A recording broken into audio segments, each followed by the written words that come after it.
ఇవాళ టాపిక్ వచ్చేసి అగ్రిమెంట్స్ గురించి చూద్దాం. అసలు అగ్రిమెంట్ ఏ టైంలో రాయించుకోవాలి, దానివల్ల ఉపయోగాలు ఏంటని? అగ్రిమెంట్ అంటే రకరకాల అగ్రిమెంట్లు ఉంటాయి.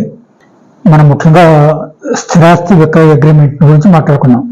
స్థిరాస్తి విక్రయ అగ్రిమెంట్ అంటే ఇల్లు కానీ, పొలం కానీ, లేకపోతే ట్రాక్టర్ కానీ ఇటువంటి ఏదైనా అమ్మితే వాటిని స్థిరాస్తి అగ్రిమెంట్ అని చెప్పి రాసుకుంటూ ఉంటాం. సేల్ అగ్రిమెంట్ అని ఇంగ్లీష్లో అంటారు. దాన్నే సేల్ అగ్రిమెంట్ అని క్లుప్తంగా అనకుండా తెలుగులో స్థిరాస్తి అని కూడా కలిపి స్థిరాస్తి విక్రయ అగ్రిమెంట్ అని రాస్తారు. అయితే స్థిరాస్తి అగ్రిమెంట్ ఎప్పుడు రాస్తారంటే, ఒక మనిషి ఏదైనా ఆస్తిని అమ్మేటప్పుడు ఇంకో మనిషి అదే ఆస్తిని కొనేటప్పుడు అగ్రిమెంట్ రాసుకుంటారు. అగ్రిమెంట్ రాసుకోవాల్సినంత అవసరం నిజంగా లేదు. డబ్బులు కట్టి నేరుగా పోయి రిజిస్ట్రేషన్ ఆఫీసులో రిజిస్టర్ చేయించుకోవచ్చు. కానీ కొంతమందికి డబ్బు కట్టడానికి పూర్తిగా ఉండదు, అందుకని కొంత అడ్వాన్స్ అని కడతారు. అడ్వాన్స్ కట్టేటప్పుడు మాత్రం రిజిస్టర్ కాదు. అందుకని అడ్వాన్స్ కట్టి ఆ పొలాన్ని అటు ఇటు ఎవరికి ఇవ్వకుండా ఒక కట్టుబాటులో ఉంచుకోవడానికి సేల్ అగ్రిమెంట్ని రాసుకుంటారు. సేల్ అగ్రిమెంట్ కూడా లైఫ్ ఉంటుంది. కానీ చాలామంది లెక్క చేయకుండా నమ్మకం మీద ఏళ్లతో 10 ఏళ్ళు 20 ఏళ్ళు కూడా సేల్ అగ్రిమెంట్ మీదనే పొలాన్ని ఉంచుకుంటారు. అంతలోకి వాళ్ళకి అడ్వర్స్ పొజిషన్ అని ఇంగ్లీష్లో మాట ఉంది, తెలుగులో ఏమో చెప్పడం. అంటే ఎక్కువగా వాళ్ళ అనుభవంలో ఉంటే, వాళ్ళ పేరు మీద శిస్తు రసీదు కానీ వాళ్ళ పేరు మీద అనుభవం ఉన్నట్టుగా ఆధారాలు ఉంటే అప్పుడు రిజిస్ట్రేషన్ లేకపోయినా సరే దానికి చెల్లుబాటు ఉంటుంది, దానికి ఎవరు అడ్డు రారు. అయినా సరే రిజిస్ట్రేషన్ ఎందుకు చేయించుకుంటారంటే, దాని మీద అప్పు తీసుకోవాలంటే, ఏదైనా ఇల్లు కట్టుకొని ఇంటికి అప్పు తీసుకోవాలంటే ఇటువంటి విషయాల్లో సేల్ అగ్రిమెంట్ బ్యాంకుల్లో పనిచేయదు. కాబట్టి రిజిస్ట్రేషన్ చేయించుకుంటారు. ఈ సేల్ అగ్రిమెంట్ కూడా లైఫ్ ఉంటుంది, 3 సంవత్సరాల లైఫ్ ఉంటుంది. చాలా మంది తెలియదు, కానీ లైఫ్ లేకపోయినా సరే నమ్మకం మీద బోలంతమంది సేల్ అగ్రిమెంట్ మీద తరతరాలుగా ఉంచుకున్న ఆస్తులు కూడా ఉన్నాయి. సేల్ అగ్రిమెంట్ అంటే ఒక ఆస్తిని అమ్మే అతను ఒకతను ఉండాలి, కొనే అతను ఉండాలి. వీళ్ళిద్దరి మధ్య అగ్రిమెంట్ ఉంటుంది. వీళ్ళలో అమ్మే అతను సేల్ అగ్రిమెంట్ రాస్తే అభ్యంతరం లేదు. ఒకవేళ అమ్మే అతనికి సేల్ అగ్రిమెంట్ రాసేంత వివరాలు తెలియకపోతే మధ్య ఎవరన్నా రాసే వాళ్ళని పెట్టుకోవచ్చు. అతన్నే స్క్రైబ్ అంటారు. అతను రాస్తారు. రాసిన తర్వాత సాక్షులు 2 ఉండాలి, తప్పకుండా ఉండాలి. దీన్ని అటెస్టెడ్ డాక్యుమెంట్ అంటారు. ప్రామిసరీ నోట్ని అన్అటెస్టెడ్ డాక్యుమెంట్ అంటారు. దీనికి మాత్రం తప్పకుండా సాక్షులు ఉండాలి. తర్వాత ప్రామిసరీ నోట్లో మహిళల్లో ఉండడానికి వీల్లేదు. సాక్షులు కానీ, అప్పు ఇచ్చేవారు కానీ, అప్పు తీసుకునేవాడు కానీ మైనర్ అవడానికి వీల్లేదు. కానీ అగ్రిమెంట్లో మాత్రం కొనేవాడు మైనర్ కావచ్చు, అమ్మేవాడు మాత్రం మైనర్ కావడానికి వీల్లేదు. అయితే కొనేవాడు మైనర్ అయినప్పుడు మైనర్ తరఫున గార్డియన్గా ఒక మనిషిని ఉంచాలి. అది తప్పనిసరి. గార్డియన్గా అతని బంధువునైనా ఉంచవచ్చు, లేకపోతే ఎవరిని తెలియని వాళ్ళనైనా కూడా ఉంచవచ్చు. గార్డియన్గా ఉంచి అప్పుడు మాత్రమే దాన్ని అమ్మాలన్నమాట. దీన్ని సేల్ అగ్రిమెంట్ అంటారు. ఇది తలగాయతం మీద రాసుకున్నా చెబుతుంది. కాకపోతే ఏంటంటే, స్టాంపు కాగితం మీద రాసుకుంటేనేమో కోర్టుకి ఈ వ్యవహారం పోతే అంతగా కోర్టు ఫీజు పడదు. తలగాయతం మీద రాసుకుంటే మాత్రం రూల్స్ ప్రకారం ఎంతైతే స్టాంప్ డ్యూటీ ఉంటుందో అంతకు డబల్ పడుతుంది. అంతే తప్ప తెల్లగాయతం మీద రాసుకున్న సేల్ అగ్రిమెంట్కి పూర్తిగా విలువ ఉంటుంది. కోర్టు ఫీ కట్టలో తేడా, అంతే తేడా తప్పితే అంతకంటే వేరే తేడా ఏమీ లేదు. అగ్రిమెంట్స్ ఎన్ని రకాలు ఉంటాయండి? అగ్రిమెంట్స్ చాలా చాలా రకాలు ఉంటాయి. ఇవన్నీ నేను ఎప్పుడు రాలేదు, కానీ నేను రాసేది మాత్రం ఎప్పుడు స్థిరాస్తి యొక్క అగ్రిమెంటే రాస్తా. తర్వాత పారికర్తని ఒకటి రాస్తా, అది మాత్రం అగ్రిమెంట్ కాదు. అది పారికర్త ఇంగ్లీష్లో ఉండదు. ఇంగ్లీష్లో సెటిల్మెంట్ దస్తావేజ్ అంటారు. దీన్ని పారికర్త అనేది ఉర్దూ మాట, పంపిణీ పత్రం ఏదో తెలుగులో అనొచ్చు అనమాట. కానీ సాధారణంగా సెటిల్మెంట్ దస్తావేజ్ ఎక్కువగా రాస్తారు. పారికర్తను కూడా కొంతమంది వాడతారు. ఇంకా సర్వసాధారణంగా ఏ ఏ అగ్రిమెంట్లు ఉంటాయి? సేల్ అగ్రిమెంట్ అన్నారు, ఇప్పుడు సెటిల్మెంట్ అగ్రిమెంట్ అన్నారు. ఇంకా అలా ఎన్ని రకాల అగ్రిమెంట్లు చెప్పుకునే వాడుక భాషలు ఎన్ని ఉంటాయి? ఏంటంటే, నేను ఈ ఆస్తిని 3 రోజుల తర్వాత మీకు అప్పగిస్తాను కౌలు తీసుకొని అని చెప్పి లీజ్ అగ్రిమెంట్ ఉంటుంది. కౌలు అగ్రిమెంట్. తర్వాత తనఖా అగ్రిమెంట్ అని ఉంటుంది. అట్లా ఇంకా చాలా అగ్రిమెంట్లు ఉంటాయి. నాకు పెద్దగా వాటితో పెద్ద అనుభవం లేదు. నేను రాసే వల్ల ఒక స్థిరాస్తి విక్రయ అగ్రిమెంట్ మాత్రమే రాస్తారన్నమాట. ఈ అగ్రిమెంట్స్ లో ఆడవాళ్ళు కూడా ఇన్వాల్వ్మెంట్ అవ్వచ్చా? అవ్వచ్చు, పూర్తిగా వాళ్ళు కానీ కొనేవాళ్ళు కానీ ఇట్లా ఎవరైనా కావచ్చు. ఆడవాళ్ళు పూర్తిగా అమ్మవచ్చు, కొనవచ్చు. అయితే కండిషన్ మాత్రం అదే, మేజర్గా ఉండాలి. ఒకవేళ కొనే స్త్రీ, ఒక అమ్మాయి మైనర్ అయితే మాత్రం ఆ అమ్మాయి తరఫున గార్డియన్ తప్పనిసరిగా ఉండాలి. ఆ గార్డియన్ మగవాడే ఉండాలని ఏమీ లేదు, ఆడ మనిషి కూడా గార్డియన్ గా ఉండొచ్చు, తల్లి కానీ ఎవరైనా ఉండొచ్చు అనమాట. అదే మగవాళ్ళకు కూడా వర్తిస్తుంది. అదే మగవాళ్ళకు కూడా వర్తిస్తుంది, అదే రూలు. ఈ అగ్రిమెంట్స్ అనేవి లీగలా ఇల్లీగలా కోర్టు పరంగా? అగ్రిమెంట్స్ పూర్తిగా లీగల్, కోర్టులో చెల్లుతాయి, వీటికి విలువ ఉంటుంది. అయితే 3 సంవత్సరాలు దాటకుండా ఉండాలి. 3 సంవత్సరాలు దాటితే ఇది నమ్మకం మీద ఉండాల్సింది తప్పితే వేరే లేదు. అయితే 3 సంవత్సరాల నుంచి మన ప్రాన్సల్ని ఎలాగైతే పొడిగిస్తారో అట్లనే అగ్రిమెంట్ కూడా ఇంకో 3 సంవత్సరాలు పొడిగించవచ్చు. పొడిగిస్తే మాత్రం కోర్టులో దీనికి పూర్తిగా విలువ ఉంటుంది. ఎలా పొడిగించడం, ఎలా ప్రాసెస్? నేను ఈ అగ్రిమెంట్, ఇది పొలం కొన్నమాట నిజమే, పొలం తారీఖు నాడు కొన్నాను అని చెప్పి, కొన్నమాట నిజమేనని చెప్పి తర్వాత తారీఖు పెట్టి వేరే కాగితం మీద రాసిస్తే ఈ కాగితం మీద ఏ తారీఖు ఉంటుందో దాని నుంచి మళ్ళీ 3 సంవత్సరాలు దాని జీవితం పొడిగించబడుతుంది అనమాట. ఒకవేళ అగ్రిమెంట్ రాసిన వాళ్ళు కానీ లేకపోతే రాయించుకున్న వాళ్ళు కానీ ఈ మధ్యలో ఎవరన్నా చనిపోతే అప్పుడు పరిస్థితి ఏంటంటారు? ఏ ప్రమాదం ఉండదు. ప్రాంశం యొక్క కుటుంబ ఖర్చుల నిమిత్తం తర్వాత వ్యవసాయ ఖర్చుల నిమిత్తం అంటే మాత్రం చచ్చిపోయినా పర్వాలేదు, కానీ సొంత ఖర్చుల నిమిత్తం అంటే మాత్రం చచ్చిపోతే దాన్ని వసూలు చేసుకోవడం కష్టం అని నేను విన్నా. ఇంతవరకు నా అనుభవంలో అటువంటి విషయం ఎప్పుడు రాలేదు. అయితే అగ్రిమెంట్ విషయంలో మాత్రం అట్లా కాదు, తప్పనిసరిగా చచ్చిపోయినా సరే వారసులకు కానీ ఎవరికైనా సరే అది దానికి బాధ్యులుగా ఉంటారు. అమ్మిన వాళ్ళకి వారసులకి బాధ్యత ఉంటుంది, కొనే వాళ్ళ వారసులకు పోతుంది ఆ ఆస్తి. కానీ అగ్రిమెంట్ మాత్రం రద్దు కాదు. తర్వాత అగ్రిమెంట్ రాసేటప్పుడు ఎప్పుడైనా సరే సుమారుగా 100 రూపాయల స్టాంప్ మీద రాసుకుంటే మంచిదే, తెల్లగాయడం మీద రాసుకున్నా మంచిదే. అయితే ఎవరి పేరు మీద అయితే ఎవరైతే కొంటున్నారో వాళ్ళ పేరు మాత్రం ఆ స్టాంప్ కాగితం మీద ఉండాలి తప్పనిసరిగా. అయితే స్టాంప్ కాగితం తీసుకురావడానికి దగ్గర పడగా టైం పోతే ఈ కొనే అతను పోకపోవచ్చు, ఏదైనా పని ఉండి తన తరఫున ఎవరైనా 3వ వ్యక్తిని పంపించవచ్చు. అయితే అతను తీసుకురావచ్చు, కానీ ఆ దస్తావేజ్, ఆ స్టాంప్ కాగితం మీద కొనే అతని పేరు రాయించాలి.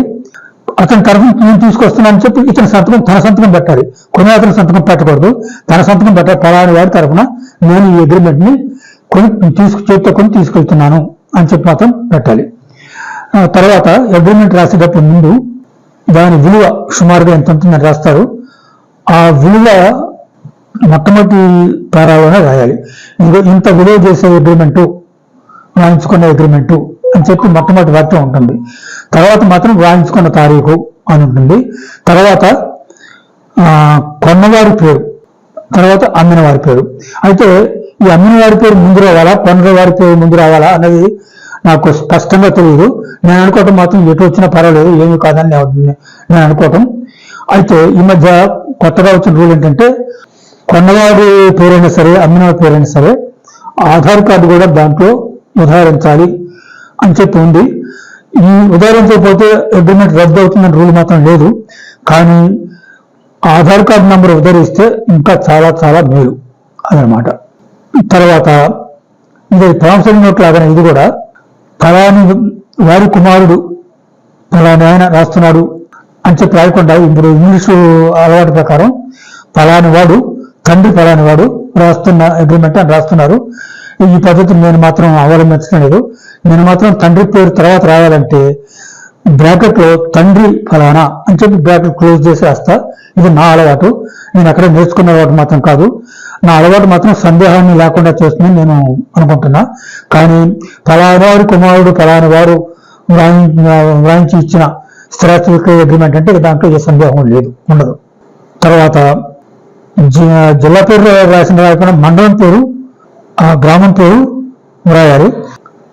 అమ్మేవాళ్ళు మాత్రం ఆ అమ్మేవాళ్ళు ఎంతమంది దాని మీద ఆ ఆస్తి మీద హక్కు ఉంటుందో, అంటే తండ్రి పేరు మీద ఉండొచ్చు కానీ కొడుకులు ఉంటే కొడుకులకు కూడా హక్కు వస్తుంది కదా. కాబట్టి కొడుకులు మేజర్లు అయితే అప్పుడు కొడుకుల సంతకాలు కూడా తీసుకోవాలి, కూతుళ్ళు కూడా సంతకాలు తీసుకోవాలి. తర్వాత ఒకవేళ కూతుళ్ళు ఒక 12 సంవత్సరాలు, అంటే ఇదివరకు ఎన్టీఆర్ చట్టం అని ఉండేది, ఇప్పుడు ఎన్టీఆర్ చట్టం చాలా దూరం పోయింది. ఇప్పుడు కూతుళ్ళైనా సరే పెళ్ళి ఈ 12 ఏళ్ళు అవతల దాటిపోయి అత్తగారింటికి పోయిన తర్వాత తర్వాత వీళ్ళు పొలం అమ్ముకొని అగ్రిమెంట్ రాయించుకుంటే కాదు ఈ ఆస్తిలో నాకు హక్కు ఉందని చెప్పి ఆ అమ్మాయి రావడానికి వీలు లేదు. ఎందుకంటే ఏ ఆస్తికైనా సరే అడ్వర్స్ పోర్షన్ అనేది 12,000 వరకే ఉంటుంది. అదే గవర్నమెంట్ ఆస్తికి 20,000 వరకు ఉంటుంది. మనకు గవర్నమెంట్తో పని లేదు. ప్రైవేట్ ఆస్తికి మాత్రం 12,000 వరకే వాళ్ళు ఏదైనా క్లెయిమ్ చేసుకోవచ్చు, దాని మీద దావా ఏదైనా వేసుకోవచ్చు. 12,000 దాటిపోతే ఇన్నాళ్ళు ఎందుకున్నావమ్మా ఊరికనే, కాబట్టి దీనికి నీ మీద ఈ ఆస్తి మీద నీకు హక్కు లేదు, నువ్వు కలగ చేసుకోవడానికి నీకు హక్కు లేదు అని అంటారనమాట. అందుకని ఎన్టీఆర్ చట్టం అనేది చాలా పాతబడిపోయింది. ఇప్పుడు మాత్రం ఈ 12,000 చట్టం అనేది ముఖ్యంగా పనిచేస్తూ ఉంటుంది. తర్వాత ఎంతమంది అయితే వారసులు ఉన్నారో అంతమంది కూడా దాంట్లో రాయాలి. అయితే అమ్మేవాళ్ళు, కొనేవాళ్ళు మైనర్లు అయితే గార్డియన్ అని చెప్పాం, అమ్మేవాళ్ళు మైనర్లు కాకూడదు అని చెప్పాం. కానీ అమ్మేవాళ్ళలో అతను కొడుకులు ఉంటారు, వాళ్ళు మైనర్లు ఉంటారు. అప్పుడు ఏం చేయాలి? మైనర్ పేర్లో రాయకూడదు, మైనర్ తరఫున గార్డియన్ లా ఉండకూడదు. అప్పుడు రూల్ ప్రకారం ఏంటంటే కోర్టుకు పోయి కోర్టు నుంచి అనుమతి తీసుకోవాలి. ఈ పిల్లల క్షేమం కోసం ఈ ఆస్తిని అమ్ముతున్నాము అని చెప్పి కోర్టు నుంచి అనుమతి తీసుకుంటేనే ఆ అగ్రిమెంట్ చెబుతుంది. లేకపోతే పిల్లవాళ్ళు పెద్దవి మా తండ్రి అనవసరంగా అమ్ముకున్నాడు, దీంట్లో మాకు హక్కు ఉంది అంటే అది రిజిస్టర్ దస్తావేజనే చదవదు. కాబట్టి మైనర్లు అయితే మాత్రం అమ్మేవాళ్ళు కోర్టు పర్మిషన్ తప్పకుండా తీసుకోవాలి. వీళ్ళ బాగోగుల కోసం దాన్ని అమ్ముతున్నారు అని కోర్టు పర్మిషన్ తీసుకుంటేనే చెల్లుతుంది. లేకపోతే రిజిస్టర్ చేసినా కూడా చల్లదు. వాళ్ళకి ఆ పిల్లలకి వాళ్ళ హక్కు వాళ్ళకు ఉంటుంది, తండ్రి హక్కు తండ్రికి ఉంటుంది, ఈ పిల్లల హక్కు పిల్లలకి ఉంటుంది అనమాట తప్పకుండా. ఒకవేళ అగ్రిమెంట్ బ్రేక్ చేస్తే దాని తర్వాత పరిణామాలు ఎలా ఉంటాయి అంటారు? అగ్రిమెంట్ దాంట్లో ఒక షరతు ఉంటుంది. ఈ అగ్రిమెంట్ కి ఎవరు అడ్డు రారు.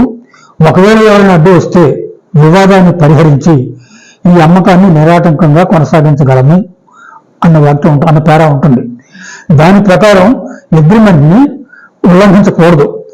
ఒకవేళ ఉల్లంఘిస్తే ఆ కొన్నతను కోర్టుకు పోయి దానిని అతని మీద దావా వేసి ఆ ఆస్తిని పొందవచ్చు. కానీ చాలా మంది ఏం చేస్తారంటే అగ్రిమెంట్ ఒకవేళ అతను ఉల్లంఘిస్తే సరే నా డబ్బులు నాకు వడ్డీతో కట్టు, నీ పొలం తీసుకో అని అనేవాళ్ళు ఎక్కువ మంది ఉంటారు, కోర్టు పోయేవాళ్ళు తక్కువ మంది ఉంటారు. ఎందుకంటే కోర్టు పోతే ఏ వ్యవహారానికి తొందరగా తేలదు. అది తేలేటప్పటికి ఈ వచ్చే డబ్బుల కంటే కూడా డబ్బులు ఖర్చు ఎక్కువ అవుతుంది. కోర్టు వ్యవహారాలు చాలా చాలా చాలా ఖరీదుతో కొన్ని విషయాలు అవి. అందుకని కోర్టు పోవడానికి చాలా మంది భయపడి నా డబ్బు నాకు ఇస్తే నీ అగ్రిమెంట్ తీసుకో అని చెప్పి అంటుంటారు. ఇప్పుడు అగ్రిమెంట్ రాయడానికి ఏమన్నా ఒక స్పెసిఫైడ్ ఫార్మాట్ ఉంటుందా, లేకపోతే ఎలా అయినా రాయొచ్చు? అగ్రిమెంట్ రాయడానికి స్పెసిఫైడ్ ఫార్మాట్ అంటూ ఏదీ లేదు, ఏదైనా రాయొచ్చు. తర్వాత విషయాలు కొన్ని మాత్రం మర్చిపోకుండా రాయాలి. అయితే కొన్ని ఉన్నాయి, ఇది నిధి నిక్షేపాలు ఏదో అని చెప్పి దాంట్లో ఉంటాయి, అవి మాత్రం మనం రాయనక్కర్లేదు. అవి రాసినా రాయకపోయినా అవే రూల్స్ ఆటోమేటిక్గా వర్తిస్తాయి. కానీ చేనికి దారి ఎట్టుపోతుంది, అరక దారి ఏంటి, నీటి దారి ఏంటి, కలుపు ఎవరు తీయించాలి, తర్వాత మరి ఈ చెవులో చెట్లు ఉన్నాయా లేదా, ఈ చెవులో బోర్గా ఉందా లేదా, మరి ఇంకా ఇటువంటి విషయాలు ఏంటి, ఈ చెట్టు చుట్టూ కంచి ఉందా లేదా, ఈ చుట్టూ ఈ ఒకవేళ ఇంటి స్థలం అయితే ఇంటి స్థలం చుట్టూ ప్రహరీ ఉందా లేదా, కరెంటు మీటర్ ఉందా లేదా, మరి వ్యవసాయ భూమి అయితే మరి వ్యవసాయ భూమి మోటార్ ఉందా లేదా, ఇవన్నీ కూడా వివరంగా రాయాలి దాంట్లో సేల్ అగ్రిమెంట్ లో. రాస్తేనే మంచిది. మిగతా కొన్ని ఆటోమేటిక్ విషయాలు ఉన్నాయి, ఏదో కొన్ని చిలక పలుకుల్లాగా ఉంటాయి అన్నమాట. నిధి నిక్షేపాలు అని ఏదో ఉంటాయి, ఇంకా చాలా చాలా విషయాలు ఉంటాయి. అవన్నీ రిజిస్ట్రేషన్ డాక్యుమెంట్ లో రిజిస్టర్ ఎప్పుడు ఏమైనా వస్తాయేమో, కానీ ఆ విషయాలన్నీ కూడా అగ్రిమెంట్ లో రాయాల్సినంత అవసరం లేదు. ముఖ్యమైన పాయింట్లు, పొడి పాయింట్లు మాత్రం మర్చిపోకూడదు. అగ్రిమెంట్ లో శిస్తు విషయం తప్పకుండా రాయాలి. శిస్తు ఇంతవరకు నేను కట్టుకున్నాను, ఇక ముందు నువ్వు కట్టాలి అని తప్పకుండా రాయాలి. తర్వాత ఒకవేళ ఇప్పుడు అగ్రిమెంట్ దాని మీద సాధారణంగా మొత్తం డబ్బు ఎవరు కట్టరు, అడ్వాన్స్ కడతారు. మిగతా డబ్బు 10వ తారీఖు లోపల కట్టవలేను అని చెప్పి లిమిట్ పెడతారు. ప్రామిసరీ నోట్ లాగా ప్రామిసరీ నోట్లో లిమిట్ ఉండదు, ఎప్పుడు పెడితే అప్పుడని ఉంటుంది. కానీ అగ్రిమెంట్ లో మాత్రం ఫలానా లిమిట్ అని ఉంటుంది. ఆ లిమిట్ లోగా కడితేనేమో సరే, లేకపోతే ఆ తర్వాత అయితే దానికి వడ్డీ తగ్గుతుంది అని కొంతమంది షరతు పెడతారు. కొంతమంది ఏమంటారంటే ఆ లిమిట్ దాటిపోతే ఈ అగ్రిమెంట్ రద్దు అవుతుంది, మీరు ఇచ్చిన అడ్వాన్స్ మేము తిరిగి ఇవ్వము అని కూడా రాపిస్తుంటారు. నేను రాసిన సందర్భాలు చాలా ఉన్నాయి, ఇట్లా రాసా అట్లా రాసా, 2 రకాలుగా రాశాను నేను. అగ్రిమెంట్ ఉల్లంఘిస్తే మాత్రం కోర్టుకు పోవచ్చు, అగ్రిమెంట్ మాత్రం రద్దు కాదు. ఇప్పుడు అగ్రిమెంట్స్ రాతపూర్వకంగానే రాయాలా లేకపోతే టైప్ చేయొచ్చు అంటారా? మీరు ఏ పద్ధతిని ఎక్కువ ఫాలో అవుతారు? నేను అగ్రిమెంట్ త్వరలో ఒక 4 రోజుల్లో 15 రోజుల్లో రిజిస్టర్ చేయించుకుంటాం అంటే నేను మాత్రం తప్పకుండా చేతితోనే రాస్తా. ఎప్పుడో సంవత్సరం 2 సంవత్సరాలు 3 సంవత్సరాలు గడుస్తుంది, లేకపోతే అసలు మేము రిజిస్టర్ చేయించుకోము అనే వాళ్ళు కూడా ఉంటారు. వాళ్ళకి మాత్రం నేను టైప్ చేస్తా, తెలుగులో టైప్ చేస్తా. నేను తెలుగులో టైప్ చేస్తా. తెలుగులో టైప్ చేసినందుకు నేను ప్రత్యేకంగా ఆదాయంలో ఏమి ఛార్జ్ చేయను. కాకపోతే ఈ 1-2 నెలల్లో నా స్పీడ్ తక్కువ. తెలుగు టైపింగ్ కానీ ఇంగ్లీష్ టైపింగ్ కానీ నేను టైపింగ్ అన్నీ నేర్చుకోలేదు. ఒక్క వేలతోనే కొడుతూ ఉంటా, స్పీడ్ చాలా తక్కువ. అందుకని ఎందుకు మీరు ఇంతసేపు మా ఇంట్లో కూర్చోవటం, తెలుగులో చేతితో రాసిస్తా, 1 నెలలో రిజిస్టర్ చేయించుకుంటారు కదా, పర్వాలేదు కదా అంట. అదే 2 ఏళ్ళు 3 ఏళ్ళ తర్వాత రిజిస్టర్ చేయించుకునేటట్టు కొంతమంది అసలు మేము రిజిస్టర్ చేయించుకోము అంటే అప్పుడు మాత్రం నేను తెలుగులో టైప్ చేసి ఇస్తాను అనమాట. ఇప్పుడు అమ్మేవాళ్ళు కానీ కొనేవాళ్ళు కానీ వాళ్ళ సొంతగా అగ్రిమెంట్స్ రాసుకోవచ్చా లేకపోతే వేరే వ్యక్తిని పెట్టుకోవాల్సిందా? అమ్మే రాయొచ్చు సొంతంగా, కొనే అతను మాత్రం సొంతంగా రాయడానికి వీలు లేదు. అమ్మే అతను మాత్రం సొంత దస్తూరితో రాస్తే చాలా మంచిది, గట్టి కూడా. మధ్యవర్తితో రాసించే కంటే అమ్మే అతను సొంత చేతితో రాసి ఇస్తే దానికి ఇంకా బలం ఎక్కువగా ఉంటుంది. కానీ కొనేవాళ్ళు మాత్రం ఎప్పుడూ రాయకూడదు, ఎట్టి పరిస్థితులు రాయకూడదు. అట్లనే ప్రామిసరీ నోట్ లాగానే ప్రామిసరీ నోట్లో అప్పు ఇచ్చేవాడు ఎప్పుడైనా రాయకూడదు, అప్పు తీసుకునేవాడు రాయొచ్చు. అట్లా అనమాట. ఎందుకని అంటారు అట్లా? ఎందుకంటే ఏదన్నా తెలియక మా ఇది చేస్తారని చెప్పి అనుమానం వస్తుంది. అందుకని చెప్పి అప్పు తీసుకునేవాడు మాత్రం నేను తీసుకున్నానని చెప్పి రాస్తాడు, కానీ అప్పు ఇచ్చేవాడు మాత్రం రాయటానికి వీలేదు. ఇక్కడ కూడా అంతే. అమ్మేవాడు మాత్రం నేను అమ్ముతున్నాను అని చెప్పి అగ్రిమెంట్ రాయొచ్చు, కానీ కొనేవాడు మాత్రం రాయడానికి వీల్లేదు. ఎందుకంటే ఏదన్నా మరి తెలియని వాళ్ళు ఏదో వీళ్ళు ఏదన్నా మాయ మాట రాస్తారు అని చెప్పి అతని సంతకాన్ని చల్లదు అని చెప్పి ఒక రూల్ పెట్టారు అంతే. అది రూల్ ఊరికి నోటి మాట కూడా కాదు, రూల్ చల్లదు. చట్టాలు ఎలా ఉన్నాయి అగ్రిమెంట్స్ గురించి? చట్టాలు అగ్రిమెంట్ గురించి, చట్టానికి అగ్రిమెంట్కి మాత్రం విలువ ఉంది చట్టం దృష్టిలో. ఒకసారి అగ్రిమెంట్ దాంట్లో పోతే, కోర్టులో పోతే ఇక అది ఎన్నాళ్ళైనా సరే దానికి లైఫ్ ఉంటుంది. అది లైఫ్ ఏం ఉండకుండా ఉండదు. కానీ 3 సంవత్సరాల లోపలనే కోర్టుకు పోవాలి. 3 సంవత్సరాల తర్వాత అయితే ఇది ఎండార్స్ చేసి వేరే కాగితం రాయించుకుంటే అప్పుడు దాని లైఫ్ పొడిగించబడుతుంది. అప్పుడు మళ్ళీ కోర్టు స్వీకరిస్తుంది. కానీ టైం దాటితే మాత్రం కోర్టు చచ్చిన ముట్టుకోదు పేపర్ని. ఎంతమంది సంతకాలు ఉండాలంటారు దాన్ని? వాళ్ళది లేకపోతే కొనే వాళ్ళది? ఇట్లా కొనేవాళ్ళు అయితే సాధారణంగా ఒక్కళ్ళే ఉంటారు. ఇద్దరు కలుసుకుంటే ఇద్దరు కూడా సంతకాలు, కొనేవాళ్ళు సంతకాలు అసలు అక్కర్లేదు. ఒకళ్ళని కొనొచ్చు, ఇద్దరిని కొనొచ్చు, కానీ దాంట్లో పేరు రాయాలి, పలానా ఇద్దరు కొంటున్నారు అని చెప్పి రాయాలి. అయితే అమ్మేవాళ్ళు మాత్రం దానికి వారసులు ఎంతమంది ఉన్నారో అంతమంది మేజర్లు అయితే మొత్తం వారసులు రాయాలి. యజమాని భార్యకి మాత్రం హక్కు లేదు. ఆస్తిలో ఇంతవరకు భర్త ఆస్తిలో భార్యకి హక్కు లేదు. కాబట్టి భార్య సంతకం అనవసరం. అగ్రిమెంట్ మీద భార్య సంతకం అనవసరం. చాలా మంది అపోహపడతారు భార్య సంతకం కూడా పెడితే గట్టిగా ఉంటుందని. పెడితే అభ్యంతరం లేదు, పెడితే చల్లదు అనే పాయింట్ ఏం లేదు. పెట్టకపోయినా చెల్లుతుంది, పెట్టినా చెల్లుతుంది. కానీ భార్యకి మాత్రం ఆస్తిలో హక్కు ఉండదు. కూతుళ్ళకి హక్కు ఉంటుంది. అది కూడా 12 ఏళ్ళు ఈ ఆస్తి మీద నుంచి వదులుకొని పోతే 12 ఏళ్ళు అప్పుడు వాళ్ళ హక్కు పోతుంది. కొడుకులు మాత్రం మైనర్లోనే హక్కు ఉంటుంది. మైనర్లే కాదు, గర్భస్థ శిశువుకైనా సరే హక్కు ఉంటుంది. పలాని డెలివరీని బట్టి అర్థమవుతుంది కదా, ఎప్పుడు గర్భవతి తెలిసిపోతుంది కదా. గర్భంలో ఉన్న శిశువుకు కూడా హక్కు ఉంటుంది. కానీ ఇంతవరకు నేను చూసినంత వరకు ఎవరైనా సరే కొడుకులు కానీ కూతుళ్ళు కానీ తండ్రికి అడ్డం వచ్చిన వాళ్ళు చాలా అరుదు. కూతుళ్ళు ఎవరో ఒకళ్ళు వస్తారేమో, కానీ కొడుకులు మాత్రం మా తండ్రి ఏదో చేసిండు, ఆయన మాటకు మేము కట్టుబడి ఉంటాం, మేము కోర్టుకు పోము, మేము దీని హక్కు కోసం మేము పోరాడము అనేవాళ్ళని చూసే ఎక్కువగా. ఎవరైనా రూల్ ప్రకారం మాత్రం పోతే మాత్రం వీళ్ళకి తప్పకుండా హక్కు దాంట్లో ఉంటుంది. ఆ కొన్నవాడు నష్టపోవాల్సి వస్తుంది. ఇంతకుముందు ప్రామిసరీ నోట్లో చూసినట్టుగా ఇంకా వేరే వాళ్ళ సంతకాలు ఏమైనా కావాల్సి ఉంటుంది అంటారా? జామీనా ఏదో అంటారు కదా, జామీను. అగ్రిమెంట్ కి జామీను మాత్రం ఏం అక్కర్లేదు. సాక్షులు మాత్రం తప్పకుండా కావాలి. ప్రామిసరీ నోట్లో సాక్షులు ఉన్నా ఒకటే లేకపోయినా ఒకటే, కానీ అగ్రిమెంట్ లో మాత్రం సాక్షులు తప్పకుండా ఉండాలి. ఎలాంటి వాళ్ళు ఉండాలంటారు సాక్షులు? మేజర్లో ఏ ఉండాలి, ఆడవాళ్ళ లేకపోతే బయట వాళ్ళ అనేది? ఎవరైనా ఉండొచ్చు, బయట వాళ్ళైనా ఉండొచ్చు, బంధువులైనా ఉండొచ్చు. బంధువులు అయితే ఇంకా మంచిది, బయట వాళ్ళైనా మంచిదే. ఆడవాళ్ళైనా ఉండొచ్చు, మగవాళ్ళైనా ఉండొచ్చు. కానీ వేలిముద్ర మాత్రం సాధారణంగా చాలా సాక్షులు మాత్రం వేలిముద్ర వేయకూడదు, సంతకం చేయగలిగిన వాళ్ళే అయి ఉండాలి. అంటే నిషానీలు సాక్షులుగా ఉండటం ఉండకూడదు, ప్రామిసరీ నోట్లో ఉండకూడదు, స్థిరాస్తి విక్రయ అగ్రిమెంట్ లో కూడా ఉండకూడదు. ఒకవేళ అగ్రిమెంట్ క్యాన్సిల్ అయితే మరి వాళ్ళని అడగొచ్చా జామీన్ రాసిన వాళ్ళని? జామీన్ అసలు అగ్రిమెంట్ ఉండదు. క్యాన్సిల్ అయితే ఇక మా డబ్బు మాకు ఏమని చెప్పి ఆ డబ్బు తీసుకొని వాళ్ళ ఆస్తి వాళ్ళకి ఇవ్వటం, మరి మా డబ్బుకి వడ్డీ తీసుకుంటారు. ఇక అదంతా పెద్ద మనిషి ఇష్టం, వాళ్ళ రాజీని బట్టి ఇష్టం. ఒకవేళ రాజు కుదరకపోతే మొత్తం కోర్టుకు పోతారు, కుదరకపోతే అదే సరే, అంతకంటే ఏం లేదు. అయితే ఈ అగ్రిమెంట్ మీద ఇంత అని అడ్వాన్స్ అని ఉంటుంది, కొంత అడ్వాన్స్ ఉన్న తర్వాత మిగతా డబ్బు పలా తారీఖు లోపల కట్టగలిగింది అని ఉంటుంది. కానీ ఆ తారీఖు లోపల మళ్ళీ కొంత డబ్బు వస్తుంది తన దగ్గరికి, మొత్తం డబ్బు రాకపోయినా కొంత వస్తుంది. వేరే తారీఖు పెట్టి మళ్ళీ వసూలు చేయొచ్చు. మన ప్రామిసరీ నోట్ లాగానే అగ్రిమెంట్ మీద కూడా వెనక వసూలు వేయొచ్చు. వేస్తే వసూలు చేసిన తారీఖు నుంచి మళ్ళీ 3 సంవత్సరాల దాకా అగ్రిమెంట్ జీవితం ఉంటుంది. ఆ వడ్డీలు మాత్రం ఆ వసూలు వడ్డీలు, ఈ అసలు వడ్డీలు ఇవన్నీ కట్టి చివరికి ఇంత ఇవ్వాలని చెప్పి తీరుస్తారు.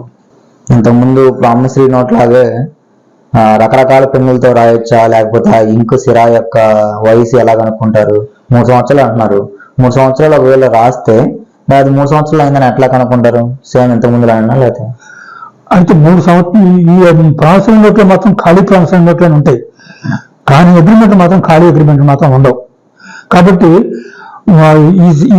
ఈ సిరా ఇప్పుడు రాసిన తర్వాత 3 సంవత్సరాలు అనే ప్రశ్న అసలు తలెత్తదు అనమాట. ఎందుకంటే రాసే వాళ్ళంతా కూడా అదే రోజు సంతకాలు పెడతారు, అదే రోజున ఉంటాయి. కాబట్టి సిరా వయసు అనే ప్రశ్న ఉదయించదు అసలు ఇక్కడ. అయితే అగ్రిమెంట్ రాసేటప్పుడు మధ్య సిరా అయిపోతుంది.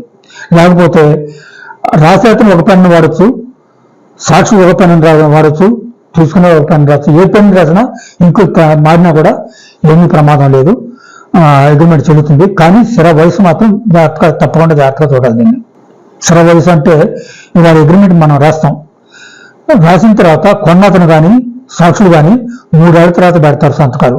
అప్పుడు అగ్రిమెంట్ రాసిన అదే సిరా కావచ్చు, అదే పెన్ను కావచ్చు.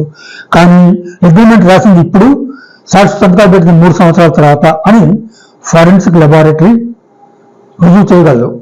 అప్పుడు మాత్రం ప్రమాదమే, అగ్రిమెంట్ చెల్లదు. అగ్రిమెంట్ ఎప్పుడైనా సరే ఖాళీ అగ్రిమెంట్ ఉండకూడదు. తర్వాత తప్పుడు తారీఖులు కూడా, తప్పుడు తారీఖులు అంటే ఫోర్జరీ అవుతుంది. ఆ ప్రామిసరీ నోట్ అయినా సరే తప్పుడు తారీఖు అయితే ఫోర్జరీ అవుతుంది. కానీ ఒక షరతు, ఫోర్జరీ దురుద్దేశపూర్వకంగా ఉండాలి. అది సదుద్దేశపూర్వకమైన ఫోర్జరీ అయితే మాత్రం శిక్ష లేదు, అది తప్పు కాదు. కొంతమంది అగ్రిమెంట్స్ పోయినాయి అని చెప్తా ఉంటారు, లేకపోతే ఎక్కడో మర్చిపోయామని చెప్తా ఉంటారు. అప్పుడు ఏం చేయాలంటారు? అప్పుడు కష్టమే. అప్పుడు మాత్రం ఇక వాళ్ళ మంచితనం మీద, అతను తన మంచితనం మీద నిజం అమ్మిన మాట నిజం అని చెప్పి రిజిస్టర్ చేస్తే చేయొచ్చు. అగ్రిమెంట్ లేకపోతే మాత్రం అమ్మిన అతను తన మాట మీద నిలబడకపోతే అతన్ని మనం ఏమి చేయలేం. అది పోగొట్టుకుని అతను తప్పు, దానికి అమ్మిన అతను బాధ్యుడు కాదు. ఇంకా అగ్రిమెంట్స్ ఏమన్నా ప్రూఫ్స్ యాడ్ చేయాల్సి ఉంటుంది అంటారా? అంటే అమ్మేవాళ్ళు కానీ కొనేవాళ్ళు కానీ ప్రూఫ్స్ అంటే దానికి లింక్ డాక్యుమెంట్ అని ఉంటాయి. అది ఎవరి దగ్గర కొన్నారు, ఎక్కడి నుంచి వచ్చింది, ఆస్తి స్వార్జితమా లేకపోతే మరి పూర్వార్జితమా, ఇటువంటివన్నీ కూడా లింక్ డాక్యుమెంట్స్ ఉంటే వాటిని ఇవ్వటం మంచిది. తర్వాత స్వార్జితం అయితే మాత్రం ఒక్క వ్యక్తి అగ్రిమెంట్ రాసి సరిపోతుంది. ఎందుకంటే స్వార్జితం అంటే ఆ ఒక్కడికే సంపూర్ణ హక్కులు ఉన్నాయన్నమాట. మిగతా వాళ్ళకి కొడుకులు కానీ కూతురు కానీ భార్యకు కానీ ఎవరికి ఎటువంటి హక్కులు ఉండవు. అది సొంతంగా సంపాదించుకున్న ఆస్తి అయితే మాత్రమే. అదే పూర్వార్జితం అయితే మాత్రం హక్కులు వస్తాయి వీళ్ళకి. అప్పుడు మాత్రం ఎంతమంది అయితే వారసులు ఉన్నారో అంతమందితో సంతకాలు పెట్టించాలి. తర్వాత అగ్రిమెంట్ రాసిన తర్వాత చివరిన షెడ్యూల్ అని ఉంటుంది. షెడ్యూల్ అనేది ఇంగ్లీష్ మాట. నేను కూడా చాలా రోజు ఒక 20-30-40 ఏళ్ళ నుంచి కూడా షెడ్యూల్ అనే రాస్తూ వచ్చా. ఈ మధ్య మాత్రం నేను షెడ్యూల్ అనే మాటని వాడకుండా ఈ క్రింది అనుబంధంలో ఉదహరించిన ఆస్తి అని రాసి అనుబంధం అని పెడతా, కానీ షెడ్యూల్ అని పెట్టలేదు. ఎందుకో నాకు ఇంగ్లీష్ మాట సాధ్యం చాలా తక్కువ వాడాలని అనిపిస్తుంది నాకు. అందుకని ఈ కవిత్వాన్ని కొంత వాడతా. తర్వాత ఉర్దూ మాటలు కొన్ని ఉంటాయి. ఫలాని పోచంపల్లి గ్రామం తాలూకు సర్వే నంబరు, గ్రామం తాలూకు. ఈ తాలూకు అనేది ఉర్దూ పదం. నేను దాన్ని తీసేసి పోచంపల్లి గ్రామానికి చెందిన సర్వే నంబరు అని రాస్తా. తర్వాత 6 ఎకరముల 20 సెంట్లు మింజిమరే 3 ఎకరముల 2 సెంట్లు అని ఉంటుంది. ఈ మింజిమరి అనేది ఉర్దూ మాట. ఈ ఉర్దూ మాటను కూడా తీసేసి మొత్తం 6 ఎకరాల 20 సెంట్ల పొలంలో 3 ఎకరాల 20 సెంట్ల భాగం అని చెప్పి రాస్తాను అనమాట. తర్వాత ఈ హద్దులు రాస్తాం. తప్పకుండా సర్వే నెంబరు అగ్రిమెంట్లు లేకపోయినా పెద్ద పట్టింపు లేదు, కానీ రిజిస్ట్రేషన్ నాడు మాత్రం తప్పకుండా సర్వే నెంబర్ తీసుకుపోవాలి. అగ్రిమెంట్లో సర్వే నెంబర్ సాధ్యమైనంత వరకు ఉంటే మంచిది, సాధ్యమైనంత వరకు ఉంటే చాలా చాలా మంచిది. ఒకవేళ సమయానికి అందుబాటులో లేకపోతే నేను రాయను. అయితే దానికి ఏమన్నా కోర్టు అభ్యంతరం పెడుతుందా అనేది మాత్రం నాకైతే ఇంతవరకు తెలియదు. నేను మాత్రం ఎప్పుడైనా సర్వే నెంబర్ అందుబాటులో లేకపోతే నేను సర్వే నెంబర్ రాయకుండా కేవలం హద్దులు రాస్తా. హద్దులు రాసేటప్పుడు కూడా నేను ఎలా రాస్తానంటే మొట్టమొదటి ఉత్తరం అని రాస్తా, తర్వాత తూర్పు అని రాస్తా, తర్వాత దక్షిణం అని రాస్తా, తర్వాత పడమర అని రాస్తా. కానీ కొంతమంది మొట్టమొదటి తూర్పు అని రాస్తారు, తర్వాత దక్షిణం అని రాస్తారు, తర్వాత పడమర అని రాస్తారు, తర్వాత ఉత్తరం అని రాస్తారు. ఎక్కడ రాసినా అభ్యంతరం లేదు, ఏ మాత్రం కూడా సందేహం అక్కర్లేదు. ఇది మాత్రం ఒక ఆటంకం మాత్రం కానే కాదు, ఎక్కడ రాసినా పర్వాలేదు. కానీ దిక్కులు మాత్రం సక్రమంగా ఉండాలి. ఒకప్పుడు హద్దుల్లో కొద్ది గొప్ప తేడా వచ్చినా సరే అగ్రిమెంట్లో అయితే పర్వాలేదు, కానీ రిజిస్ట్రేషన్ మాత్రం రాకుండా ఉండటం మంచిది. అగ్రిమెంట్ అప్పుడు కొన్ని వివరాలు సరిగ్గా తెలియకపోయినప్పుడు చెల్లుబాటు అవుతుంది, కానీ రిజిస్ట్రేషన్ నాడు మాత్రం పూర్తి వివరాలతో పోవాలి సబ్ రిజిస్టర్ ఆఫీస్కి. లేకపోతే మాత్రం అది చాలా ఇబ్బంది అవుతుంది కొనేవాళ్ళకి కానీ అమ్మేవాళ్ళకి కానీ. తర్వాత ఇది నా సమ్మతిని వాయించి ఇచ్చిన స్థిరాస్తి విక్రయ అగ్రిమెంట్ అనే మాట రాస్తారు చివరన. తర్వాత ఇంకోటి ఏంటంటే ఇది చాలా మంది రాయరు, నేను రాస్తా. ఇది ఏ ఊళ్ళో రాస్తారు అగ్రిమెంట్ అని నేను పోతంపల్లి అని రాసి దాని కింద తారీఖు కూడా రాస్తా. ఇది నేనే చేస్తాను, ఈ అలవాటు ఇంతవరకు లేదు. తర్వాత ఇంకోటి ఏంటంటే ఫలానా తారీఖు నాడు రాయించుకున్న స్థిరాస్తి అగ్రిమెంటు అని ఉంటుంది కదా పైన మొట్టమొదటి పేర. మనం టైప్ చేస్తే మరి రాయించుకోవడం కాదు కదా, మీరు రాసింది కాదు కదా, టైప్ చేసిందిగా. కానీ నేను ఇంతవరకు ఫలానా తారీఖును టైప్ చేయించుకున్న స్థిరాస్తి అగ్రిమెంటు అని రాయట్లా, రాయించుకున్నానే రాస్తున్నా. ఏది చెల్లుబాటు అయితే పర్వాలేదు, టైప్ చేసినా రాయించుకున్నా ఒకటే అనే ఉద్దేశంతో రాస్తున్నాం. తర్వాత నేను కింద మామూలుగా రాసినప్పుడు దస్తూరి ఫలానా తిప్పిరెడ్డి గోపాలకృష్ణారెడ్డి అని రాసేవాడిని. టైప్ చేస్తే మాత్రం ఈ మతలబులు రాసిన వారు తిప్పిరెడ్డి గోపాలకృష్ణారెడ్డి, లేకపోతే తయారు చేసిన వారు తిప్పిరెడ్డి గోపాలకృష్ణారెడ్డి అని మాత్రం రాస్తున్నా. దస్తూరి అని మాత్రం ఇక్కడ రాయట్లా.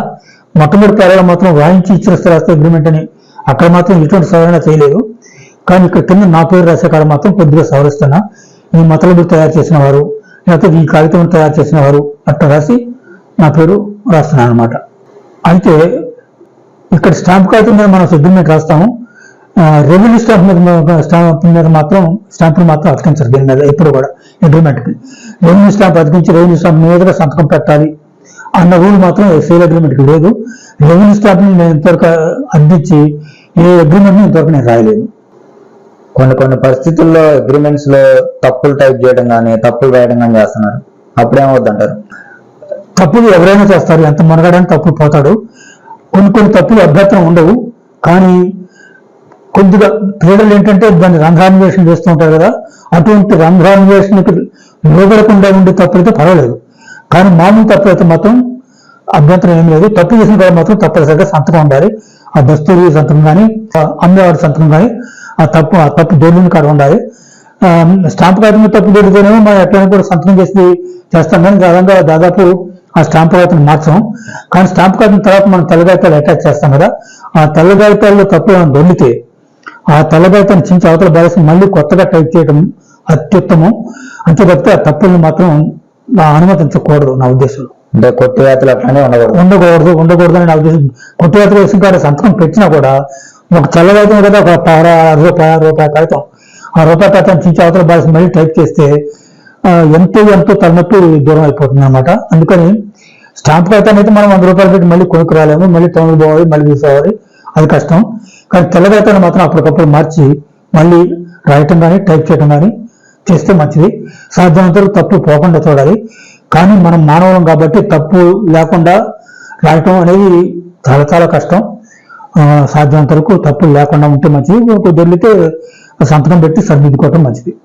కొంతమంది కోర్ట్స్ లో అగ్రిమెంట్స్ ని ఫార్జరీ చేసి తెచ్చారు, లేకపోతే ఫార్జరీ చేసి వీళ్ళు సంతకాలు కానీ అట్లా అవకాశం ఉండదంటారా? అసలు ఫార్జరీ చేసే అవకాశం, అగ్రిమెంట్లు ఫోర్జరీ చేసే అవకాశాలు చాలా ఉన్నాయి. ఎన్నోసార్లు చేస్తుంటారు.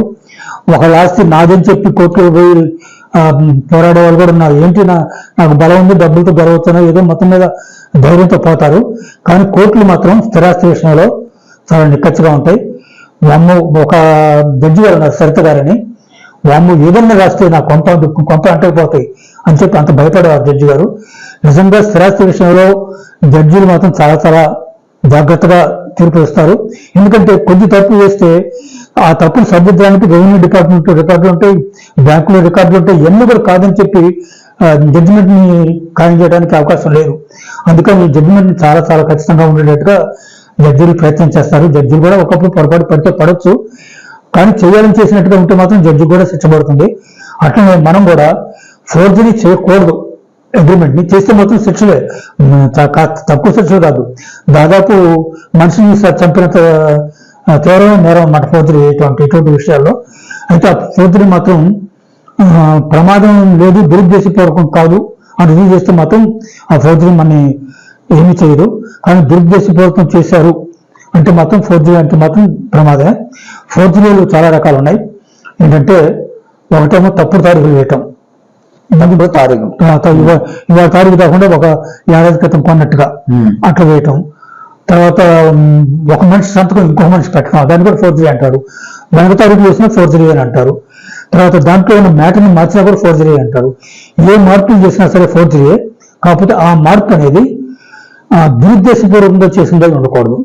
అది దురుద్దేశపూర్వకంగా చేసింది కాదు అని రుజువు చేస్తే ఆ ఫోర్జరీ మనని ఏమీ చేయదు, ఏమీ చేయదు. అదనమాట. దానికి కొట్టివేతలు ఉన్నా కూడా సాధ్యమైనంత వరకు కాగితాన్ని ఇచ్చి మళ్ళీ రాయటమే మంచిది. అసలు ఫోర్జరీ చేశారని కనుక్కోవచ్చా, లేకపోతే అట్లా వదిలేటాను? ఫోర్జరీ చేయడానికి కనుక్కోవడానికి చాలా చాలా మార్గాలు ఉన్నాయి. ఫోరెన్సిక్ లెబారెటరీ ఒకటి ఉంది. తర్వాత మరి ఇప్పుడు ఈ పొలాన్ని 10 కింద కొన్నానే ఉంటుంది అని చెబుతున్నాడు. అయితే రెవెన్యూ రికార్డులో ఇంకోటి పేరు మీద స్విచ్ రసీదులు అయ్యి ఉంటాయి. ఆ రసీదుని తీసుకొచ్చి చూపిస్తే అప్పుడు ఫోర్జరీ అని తేలిపోతుంది. దానికి ఫోరెన్సిక్ లెబారెటరీకి పోవాల్సినంత అవసరం లేదు. ఫోరెన్సిక్ లెబారెటరీ పేరు సంతకాల విషయంలో పోతాయి. సాధారణంగా మ్యాటర్ విషయంలో ఇటువంటి వర్షాల్లో ఫోరెన్సిక్ లెబారెటరీ ఏమీ చేయలేదు. ఇంకో విషయంలో పోవచ్చు, సంతకాల విషయంలో ఫోరెన్సిక్ లెబారెటరీ పోవచ్చు. కానీ మిగతా విషయాల్లో మాత్రం డాక్యుమెంట్స్ ద్వారా ప్రూఫ్ చేయాలి ఇది ఫోర్జరీ అని. రెవెన్యూ డాక్యుమెంట్స్ కానీ, బ్యాంక్ డాక్యుమెంట్స్ కానీ, ఇంకా వేరే చాలా చాలా డాక్యుమెంట్స్ ఉంటాయి. ఆ డాక్యుమెంట్స్ని కోర్టులో ఇచ్చి కోర్టు ముందు పెట్టి ఇది ఫోర్జరీ అని చెప్పి రుజువు చేస్తే ఆ ఫోర్జరీకి మాత్రం చాలా చాలా తీవ్రమైన శిక్షలు మాత్రం ఉంటాయి. ఇప్పుడు పల్లెటూరుల దగ్గర నుంచి అందరూ ఎంతో కొంత చదువుకున్నా చదువుకోకపోయినా అగ్రిమెంట్స్ రాస్తూ ఉన్నారు. ఆ అగ్రిమెంట్స్ రాసే వాళ్ళకి ఎటువంటి నాలెడ్జ్ ఉండాలి? అసలు వాళ్ళకు ఉండాల్సిన అర్హతలు ఏంటి? అర్హత మాత్రం ఏమీ అక్కర్లేదు. దస్తావేజులు రాసే వాళ్ళకి అర్హతలు ఉంటాయేమో, కానీ దస్తావేజులు రాసే వాళ్ళు కూడా అర్హతలు లేవని నా ఉద్దేశం. నేను అనుకోవటం రాసి మనం ఇది చేస్తే వాళ్ళు సపరేట్ సార్ కానీ ఎవరైనా కొద్దిగా తప్పులు సవరిస్తే మళ్ళీ దాన్ని సవరించి మనం మళ్ళీ ఇస్తే రిజిస్టర్ చేస్తారు. రిజిస్టర్ ఒక అగ్రిమెంట్గా కాదు, ఒక దేనికైనా సరే అర్హత మాత్రం వేయలేదు. అయితే కొంతమందికి మాత్రం కొన్ని ఎగ్జామినేషన్ ఉంటే ఆ ఎగ్జామినేషన్లో పాస్ అయితే మంచిదే. కానీ ఒక అర్హత అంటూ ఏదీ లేదు. ఇప్పుడు నేనున్నా కేవలం అనుభవంతో నేను అగ్రిమెంట్ రాస్తున్నాను తప్పితే అగ్రిమెంట్ రాయడానికి తగిన విద్యార్హత నాకు ఏమీ లేదు. చాలా మంది, నేనే కాదు, ఊళ్ళో ఎంతో ఎంతో ఎంతో మంది అక్కడికి 5వ తరగతి చదివిన వాళ్ళు కూడా అగ్రిమెంట్ రాసే అలవాటు ఉంది. ఇది విచిత్రం కాదు. ఇప్పటికి కూడా 5వ తరగతి చదివిన వాళ్ళు అగ్రిమెంట్ రాసేవాళ్ళు ఈ రోజుల్లో కూడా ఉన్నారు. పూర్వకాలంలో ఉంటే మరి మామూలు, ఇప్పుడు కూడా రాసేవాళ్ళు ఉంటారు. దీనికి రాయడానికి మాత్రం అర్హత ఏమీ లేదు. ఇప్పుడు అగ్రిమెంట్స్ ఇద్దరు పార్టీస్ కి వర్తించిద్దా, లేకపోతే ఎంతమంది అయినా ఉండొచ్చు? ఇప్పుడు అమ్మేవాళ్ళు కొనేవాళ్ళు అంటున్నారు ఇద్దరు, ఇంకా అంతకంటే ఎక్కువ మంది కూడా ఉండొచ్చా?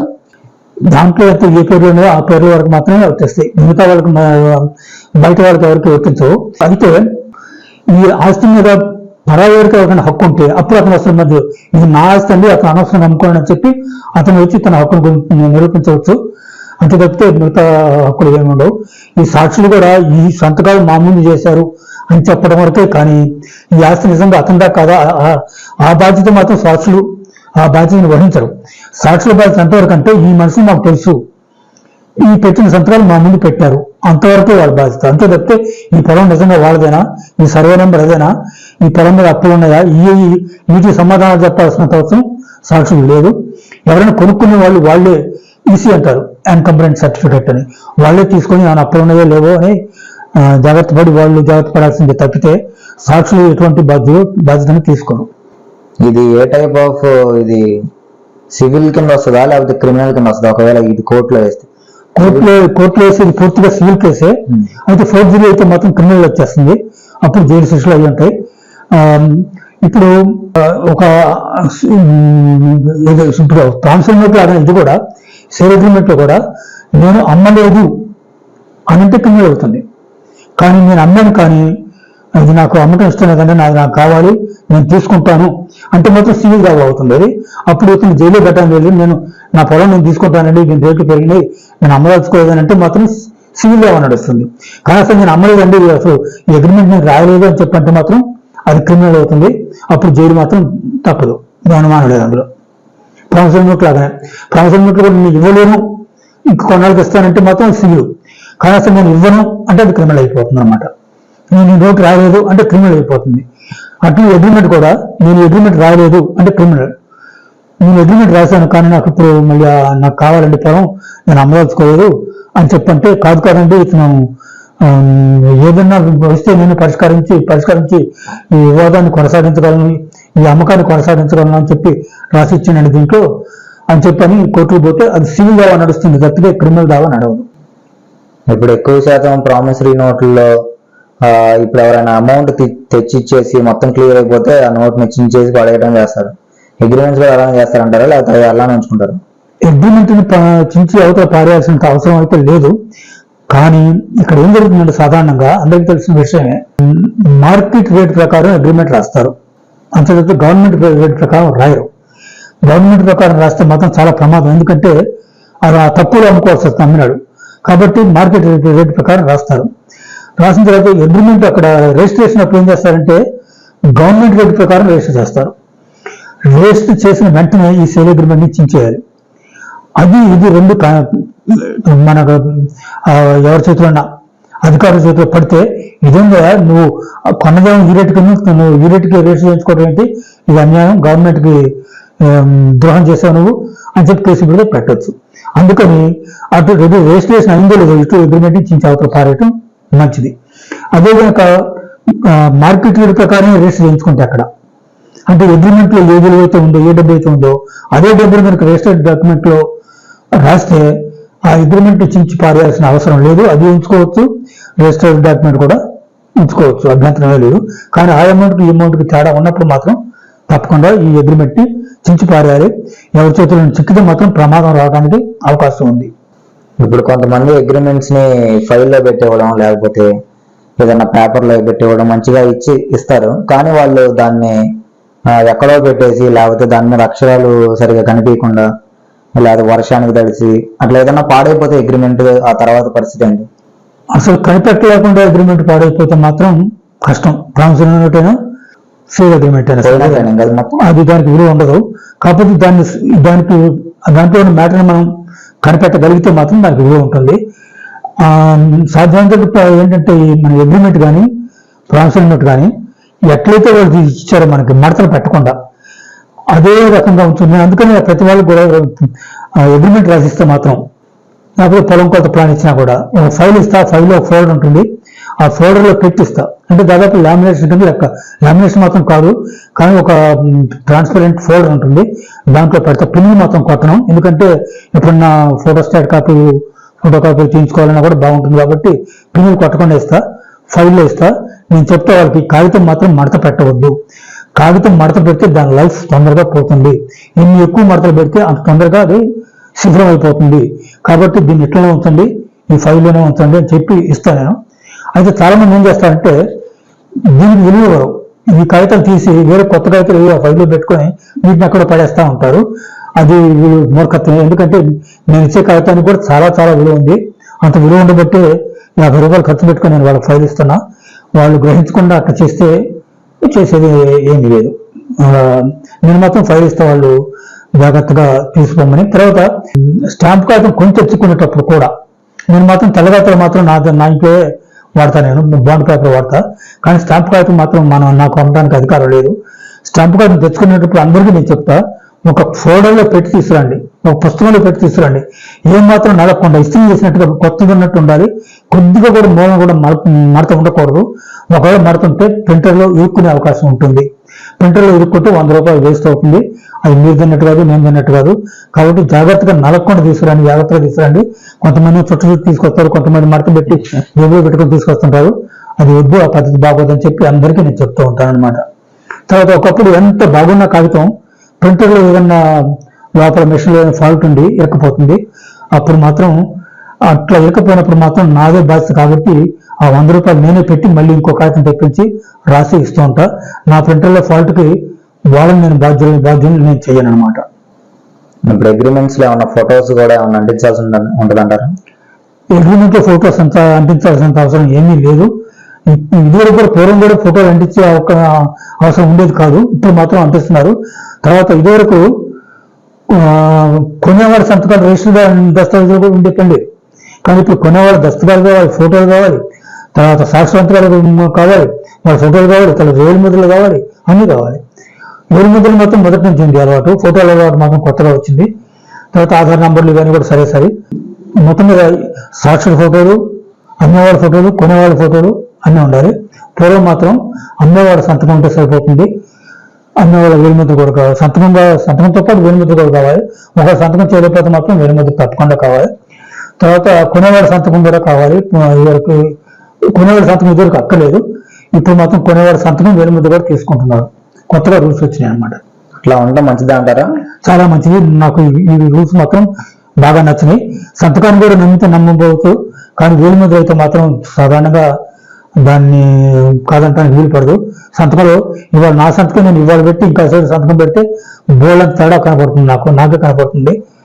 మరి ముసలితనం అని తేడా కనపడుతుందో ఏమో తెలియదు. కానీ మొత్తం మీద ఇప్పుడు సంతకం చేసి ఇంకా సంతకం చేస్తే అసలు పోలికే ఉండదు సంతకానికి. అయినా సరే లెబారెటరీ వాళ్ళు మాత్రం కనిపెడతారంట. ఎట్లా అట్లా తేడా పూర్తిగా ఉన్నా కూడా వాళ్ళు కనిపెడతారు. స్ట్రోక్స్ అనేవి ఏమి ఉంటాయంట, వాళ్ళు కనిపెడతారంట. కానీ వేలిముద్ర ఉంటే మాత్రం ఈ బాధ ఉండదు.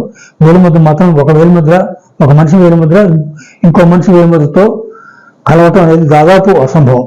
కాబట్టి వేలిముద్ర చాలా ఉత్తమ పద్ధతి అది.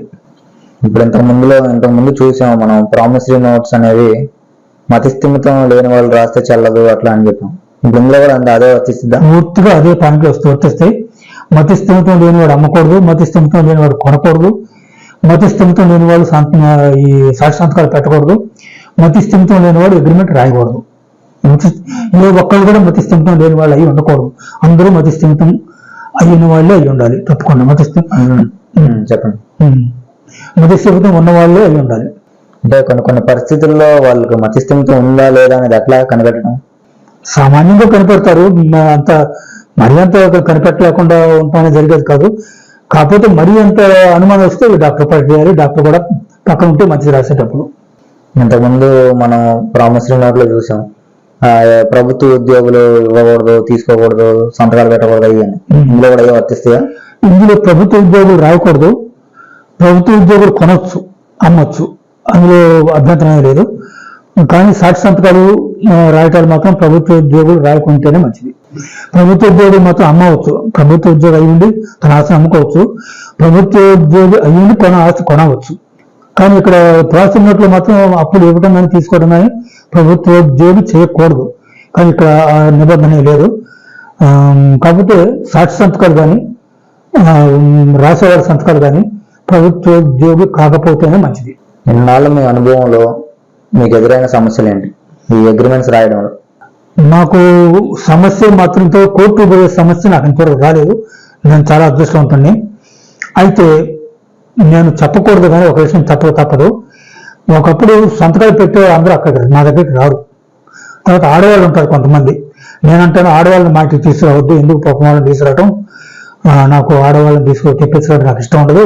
కాబట్టి ఆడవాళ్ళు మాత్రం మీరు ఇంటి దగ్గర సంతకం పెట్టించండి, నేను మాత్రం టిక్కు పెడతా పలానా చూడండి, అక్కడ సంతకం పెట్టించండి, లేకపోతే అక్కడ వేరే పెట్టించండి, నా ఇంటికి తీసుకురావద్దు అంట. కొంతమంది ఏమో ఏదో ఒక ఊర్లో ఉన్నాడు, పొలం పోయింది, సాయంత్రం వస్తుంటారు. సరే అయితే అతను మాత్రం ఇక్కడ సంతకం పెట్టాను అని చెప్పి నా ముందు సంతకాలు పెట్టించకుండా నేను పంపిస్తూ ఉంటా. ఇది మాత్రం చట్ట విరుద్ధం. ఏది ప్రామిసరీ నోట్ అయినా సరే, అగ్రిమెంట్ అయినా సరే తన ముందు మాత్రమే పెట్టాలి సంతకాలు. తర్వాత డబ్బులు కూడా తన ముందే కట్టాలి. డబ్బులు తర్వాత కట్టాలంటే కుదరదు, తన ముందు మాత్రమే కట్టాలి. ఇన్ని నియమాలు నేను పాటించాలి. మొఖాలు చూసుకుంటా ఎందుకు అని చెప్పి నేను సాచాతగా ప్రవర్తిస్తూ ఉంటా. కొన్ని సమస్యలు వచ్చినాయి, కానీ ఆ సమస్యలు కోర్టు దాకా నన్ను త్వరగా తీసుకుపోలేదు. ఇక ముందు ఆయన తీసుకుపోతే చెప్పలేము. అందుకని నేను సాధారణంగా ఎవరికైనా నేను అగ్రిమెంట్ ఎవరికి రాయను. ఎవరైనా రాసేవాళ్ళంటే ఊళ్ళకి నేను నేర్పుతా. వాళ్ళకి ఏమైనా అనుమానం ఉంటే నేను దగ్గర నుంచి చెప్తా. ఏదైనా కూడా ఎవరితో రాయించుకోండి అని చెప్పి నేను చెప్తుంటా. కానీ ఎవరు అట్లా చేయట్లేదు. నాకు అగ్రిమెంట్ రాయటం అంటే మాత్రం చాలా భయం. ఎక్కడ ఇరుక్కుపోతాను అని చెప్పి భయం. అదే పొలం కొరకు అయితే నాకు భయం లేదు. ఎక్కడికొచ్చినా సరే నాకు ఆ పొలం కొరకు నేను తప్పిపోయినా సరే నన్ను అంటానికి వీల్లేదు. ఎందుకంటే మానవ సహజం, ఎవరైనా తప్పు చేస్తారు అనొచ్చు. కానీ ఒక మనిషిని నా దగ్గర సంతకం పెట్టించుకోకుండా ఎక్కడో పెట్టించుకోవాలని చెప్పి నేను పంపిస్తే ఆ తప్పు మాత్రం మానవ సహజం కాదు. అది దురుద్దేశపూర్వకంగా ఉద్దేశం మంచిదైనా సరే అది చేయకూడదు తప్పు అనమాట. అదే సరే కొలతలో తప్పిపోయింది. ఆ కొలతని నా తప్పుని ఎవరు ఛాలెంజ్ చేయలేరు. ఆ తప్పును సరిదిద్దుకోవడం వరకే తప్పితే నువ్వు ఎందుకు చేసావని చెప్పి నా మీద ఎటువంటి యాక్షన్ తీసుకోవడానికి వీలుపడదు. ఇది తప్పు అని కూడా అంటానికి వీలుపడదు. తప్పే కానీ ఇది తప్పు పని అని చెప్పి అంటానికి మాత్రం అవకాశం లేదు అక్కడ కొంత విషయాలు. ఇప్పుడు మీకు తెలియకుండా ఏమన్నా రాయించుకునే వాళ్ళు ఏమన్నా మోసపడుతున్నా ఏమన్నా చేసి ఉంటారా? అది చేస్తూ ఉంటారు కొంతమంది. కొద్దిగా ఇంకొక విషయం ఇక్కడ చెప్పాలి. ఈ కాలనీలు అని ఉంటాయి, కాలనీ స్థలాలు అని ఉంటాయి. వీటిని అమ్మకూడదు, కొనకూడదు. కానీ కొంతమంది వస్తారు నా దగ్గరికి, రాయమంటారు. నేను మాత్రం రాయను. నాకు చాలా భయం. నాకు కోర్టు అంటే భయం. నేను మాత్రం రాయను. ఇది ఇంకెక్కడ రాయించుకోండి, నాకు మాత్రం కుదరదని చెప్తా. నాకు డబ్బులు ఏమక్కర్లేదు. మీరు ఎవరితో రాయించుకున్నా నాకు సంతోషమే. నేను మాత్రం రాయను. అసలు నా దగ్గరికి మీరు అగ్రిమెంట్ రాయించుకోవడానికి రాకపోతే కూడా నాకు సంతోషమే. నేను ఏదో నాకు అసలు అగ్రిమెంట్ రాయటం అంటే భయం. ఏదో మీరు వస్తున్నారు తప్పనిసరిగా ఊళ్ళో ఉండి మరి ఏమాత్రం రాయకపోతే నా మీద ఇంటి మీద రాళ్ళు కూడా వేస్తారు. అందుకని రాయటం తప్పితే నాకు మాత్రం అగ్రిమెంట్ రాయాలని మాత్రం లేదు.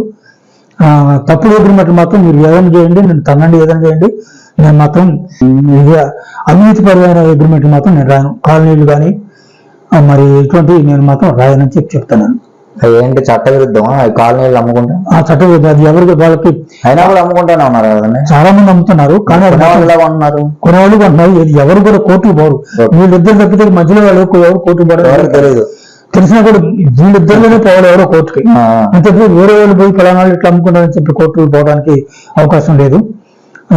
ఇప్పుడు ఇదే ఈ విషయం కాదు కానీ వేరే విషయం చెప్తున్నా.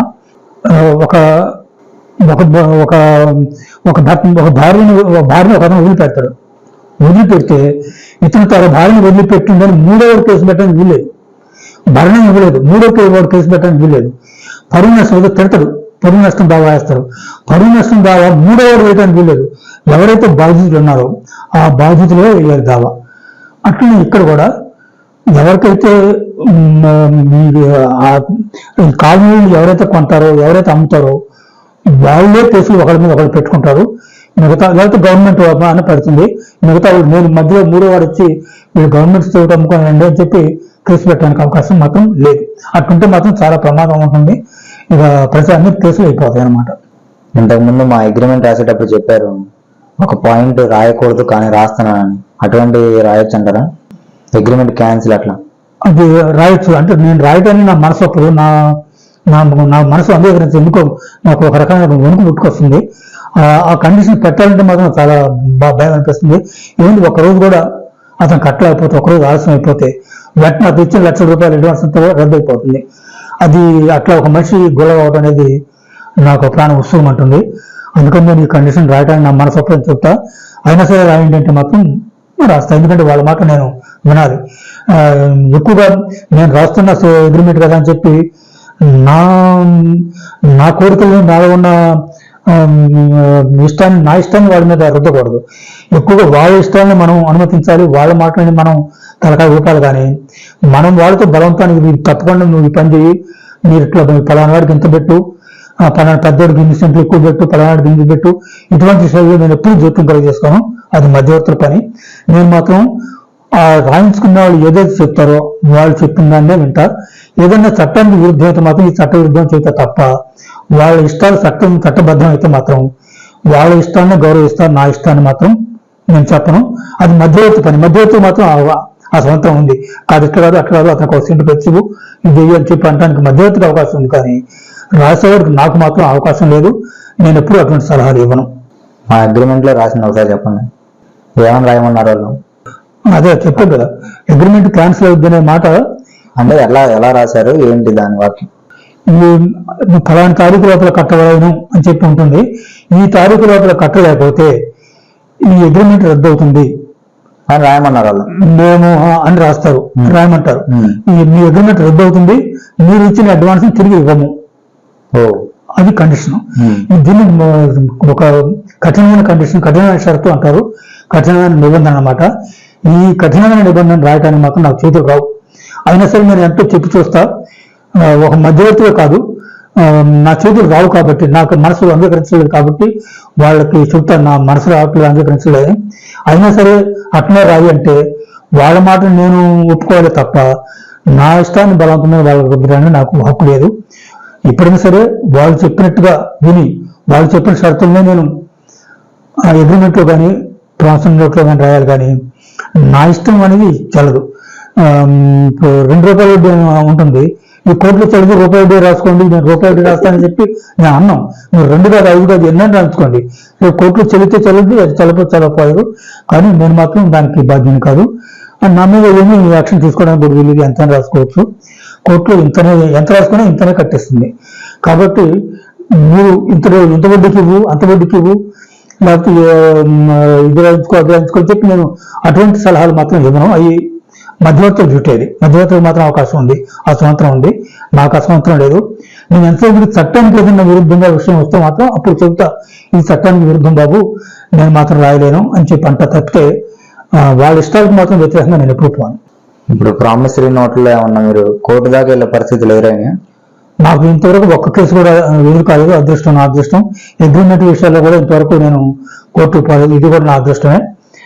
కానీ కోర్టుకు పోయే అవకాశాలు ఉన్న అగ్రిమెంట్ మీద రాసా, అవకాశం ఉన్న ప్రామిసరీ నోట్ని కూడా రాశాను. ఎందుకంటే ఊళ్ళో ఉన్నప్పుడు ఒకళ్ళు చూసుకుంటూ మరీ అంత కఠినంగా పోలేం మనం, మరీ అంత రూల్స్ పాటించం, అందుకని కొద్దిగా సడలిస్తూ ఉంటారు రూల్స్ ని.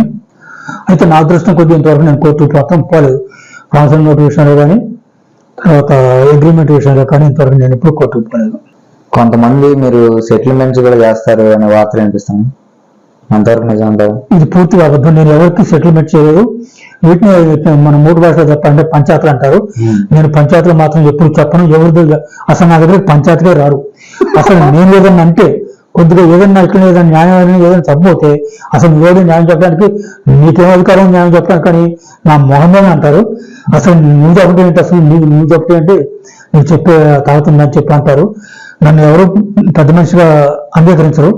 నువ్వు పెద్ద మనిషిగా వచ్చి మాకు ఈ సలహా చెప్పు అని చెప్పి పంచాయతీలో పిలవరు, ఎవరు పంచాయతీలో పిలవరు.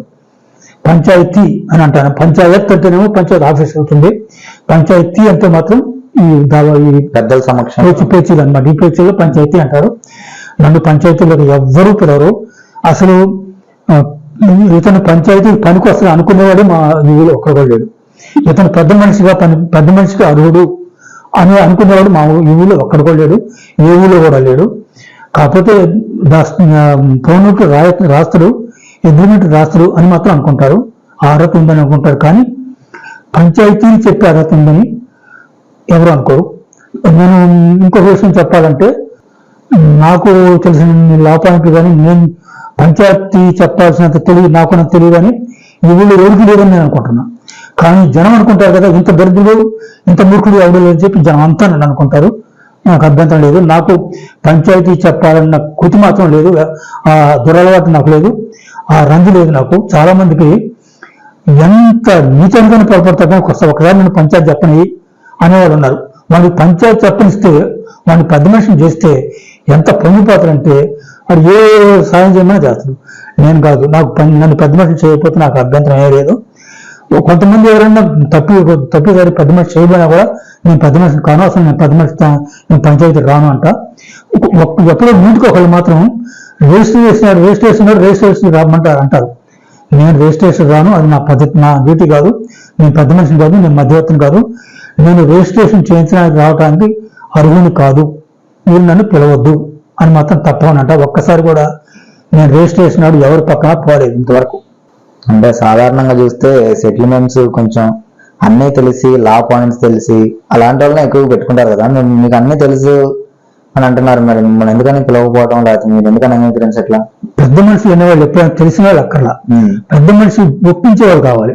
ఇప్పుడు మనం ఏంటంటే ఇది ఇది ఇది పద్ధతి, ఇది ఇట్లా పోతే మంచిది, ఇది అట్లా పోతే మంచిది అని ఒక పెద్ద మనుషులు ఎవరైనా నన్ను పెద్ద మనుషులు చేస్తే నేనంట ఇదిగో నా అభిప్రాయం ప్రకారం మీరు ఇట్లా పోతే మంచిది, నా మాట వినాలని ఎక్కడా లేదు, నా మాట వినకపోతే నాకు కోపం రాదు, నా బుద్ధి ప్రకారం మీరు ఎట్లా పోతే మంచిది అని నేను చెప్తాను తప్ప మిగతా పెద్ద మనుషులు కదా వినకపోతే నేను తాట చేస్తా అది చేస్తా బలవంతాన వాళ్ళు వినిపించి బలవంతాన్ని వాళ్ళు ఒప్పిస్తారు. అట్లా ఒప్పించే పెద్ద మనుషులు వీళ్ళకి కావాలి. ఈ గోపాలుడు ఎందుకు న్యాయం చెబుతారు, న్యాయం చెప్పేవాడు మంచివాడు మనకెందుకు, ఒప్పించేవాడు కావాలి మనకి బలవంతాన. అందుకని మన వైపు చెప్పేవాడు అని చెప్పి వీళ్ళు కొంతమంది పిలుస్తారు, మన వైపు చెప్పేవాడు అని చెప్పి వాళ్ళు కొంతమంది పిలుస్తారు. ఈ పెద్ద మనుషులు ఏం చేస్తారంటే నన్ను వీళ్ళు పిలిచారు కాబట్టి ఇతని వైపు మాట్లాడాలి తప్పైనా ఒప్పైనా, అతను నన్ను పిలిచాడు కాబట్టి అతని వైపు మాట్లాడాలి తప్పైనా ఒప్పైనా అని అంటారు. నా పాలసీ కాదు. ఒకవేళ నన్ను పెద్ద మనిషిగా పంచాయతీలో పిలిస్తే ఇరుపక్షాల వాదనలు విన్న తర్వాత నేను నా పక్షాన్ని నాకు ఏదైతే న్యాయం అనిపిస్తుందో అది చెప్తా కానీ నన్ను వీడు పిలిచారు కాబట్టి వీడి తరఫున చెప్పాలి, ఇతను పిలిచారు కాబట్టి ఇతని తరఫున చెప్పాలన్న రూల్ మాత్రం నేను పాటించను. కానీ మిగతా ఊళ్ళలో కానీ ఈ ఊళ్ళో కానీ అందరూ పెద్ద మనుషులు పాటించే రూల్ ఇదే, నన్ను పిలిచింది ఇతను కాబట్టి ఇతని వైపు నేను మాట్లాడాలి అని పెద్ద మనిషి ఉంటాడు. తర్వాత కొంచెం బలం కూడా ఉపయోగించి నువ్వు వినకపోతే మాత్రం నేను ఊళ్ళో ఉన్నాను అని చెప్పి బలవంతంగా కూడా వినిపించే వాళ్ళు ఉన్నారు. వాళ్ళే పెద్ద మనిషికి అర్హులు. నీతి చెప్పేవాడు కానీ న్యాయం చెప్పేవాడు కానీ రూల్స్ చెప్పేవాడు కానీ పెద్ద మనిషికి అర్హుడు కాదు. ఇలాంటి రూల్స్ మాకు తెలుసులే అంటారు. నిజంగా కొంత నేను చెప్పే పాయింట్లు చాలా వరకు నోటి వాళ్ళు కూడా చెప్తున్నారు. నోటి వాళ్ళు కూడా చాలా వరకు పంచాయతీ చెప్పే తెలియంది. వాళ్ళు పెద్ద మనుషులు తెలివి అంటే ఎంత తెలివిందో నోటి వాళ్ళు కూడా దాదాపు అంతే తెలియంది. కానీ నోటి వాళ్ళకు వినిపించే శక్తి లేదు, ఒప్పించే శక్తి లేదు. పెద్ద మనిషికి ఒప్పించే శక్తి ఉంది. ఒప్పించే శక్తి ఉన్నవాడినే పెద్ద మనిషిగా పిలుస్తారు. మన వైపు చెప్తూ అనేవాడిని పెద్ద మనిషిగా పిలుస్తారు. అంతే చెప్తే లా తెలుసా లేకపోతే చట్టం తెలుసా ఇవన్నీ ఎవరు చూడరు. అంటే ఎవరు పిలిస్తే వాళ్ళకది చెప్పడంలో ఉన్నది ఏంటంటారు? అంటే వాళ్ళకి మంచి అలా చెప్తే వాళ్ళ దగ్గర నుంచి ఎంతో కొంత కమిషన్ వద్దానా? కొంత కమిషన్ వస్తుంది ఒకటి. ఇంకోటి ఏంటంటే పెద్ద మనిషిని చేస్తే మనిషి పొంగిపోతాను.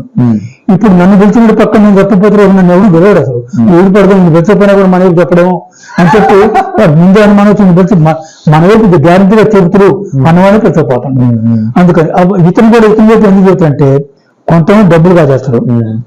తర్వాత రేపు ఇట్లా పిలిచిపోయాడు ఇతరుడు ఫలానాడు చెప్పిన పేరు వస్తే రేపు ఒక్కడు కూడా పిలవడు ఇతన్ని.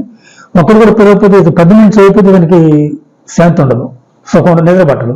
ఎంతసేపుడికి పెద్ద కావాలా, డబ్బులు ఇచ్చినా రూపాయల పట్ల నేను పెద్దవి ఒక పంచాయతీలో పెద్దవి ఒక పక్షాన్ని ఉండాలా అనే వ్యసనం అనేది దాదాపు 100 మంది ఉంది. ఒక నాలో తప్ప నాకు పెద్ద మనిషి అయ్యే అవకాశం అవసరం లేదు. అసలు నేను పెద్ద మనిషి కానని కూడా చెప్తానమాట.